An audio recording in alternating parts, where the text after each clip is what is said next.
এটি হচ্ছে তাজমহল। দেখতে অনেক সুন্দর, তবে এর পিছনে রয়েছে হৃদয় বিদারক ঘটনা। শাহজাহান তার প্রিয়তমা মমতাজের স্মৃতি রক্ষায় প্রায় 22 বছর ধরে এই তাজমহলটি তৈরি করেছে। তাদের এমন করুণ ভালোবাসার কথা শুনে বাংলাদেশ থেকে আমি তাজমহলটি দেখার জন্য চলে আসলাম ভারতের আগ্রা শহরে। আমরা এখন তাজমহলটি দেখতে যাচ্ছি। এই ট্যাক্সির মধ্যে বসে বসে ভাবছি যে মানুষ কিভাবে একটা মানুষকে এত ভালোবাসতে পারে। তাজমহল দেখতে খুবই সুন্দর, বাট এর মধ্যে রয়েছে দুইটা কবর। বড় মিনারের তলে রয়েছে মমতাজের কবর এবং এর মধ্যেই রয়েছে সম্রাট শাহজাহানের কবর। মমতাজের মৃত্যুর পর সম্রাট শাহজাহান এতটাই শোকাহত হয়ে পড়েছিল যে তার কাঁচা চুল রাতারাতি সাদা হয়ে গিয়েছে, কখন তিনি নিজেও ঠিক পায়নি।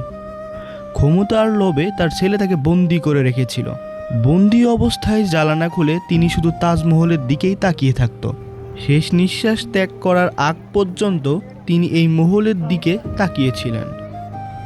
তাদের প্রথম দেখা হয়েছিল আগ্রায় রাজকীয় মিনা বাজারে। সেখানে মমতাজ দোকানে কাচের চুড়ি এবং রেশমি সুতো বিক্রি করতেন। প্রথম দেখায় সম্রাট শাহজাহান তাকে ভালোবেসে ফেলেন। বয়স তখন ছিল তাদের মাত্র 15। নানান রকমের রাজনৈতিক কারণে তারা 5 বছর কোনো যোগাযোগ এবং দেখা করতে পারেনি। বর্তমান সময়ে এখন এসে সবাই এখানে টিকটক করে। यस फरती रे जे खाली कयू पिलर তাজমহল দেখতে এত সুন্দর, বাট ভিতরে কবরস্থান, এটা মানলেই বুক ফেটে যায়। মমতাজের অকাল মৃত্যুতে নিভে গেল তাদের ভালোবাসা ঠিক এই সূর্যের আলোর মতো। তবে তাজমহলের মতো দেখতে আরেকটা মসজিদ নির্মাণ করা হয়েছে থাইল্যান্ডে। দূর থেকে প্রথম দেখাতেই এটাকেও তাজমহল মনে হবে, কিন্তু না, এটা থাইল্যান্ডে অবস্থিত একটা মসজিদ। সম্রাট শাহজাহানের ছেলের নাম ছিল ঔরঙ্গজেব। আসলে তিনি তার বাবাকে বন্দি করেছিল শুধু ষষ্ঠ সম্রাট হওয়ার জন্য। তিনি হয়েছিলেন, বাট এখন সে কোথায়? ফেরাউনি তো অনেক ক্ষমতার মালিক ছিলেন, বাট আজ সে কোথায়?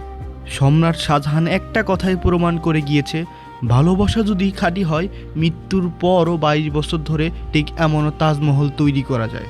তবে আপনাদেরকে একটা কথা বলি, যদি ভালো লাগে অবশ্যই চ্যানেলটি সাবস্ক্রাইব করেন। নেক্সট ভিডিও কোথায় যাব অবশ্যই দেখতে পাবেন। ভালো থাকবেন।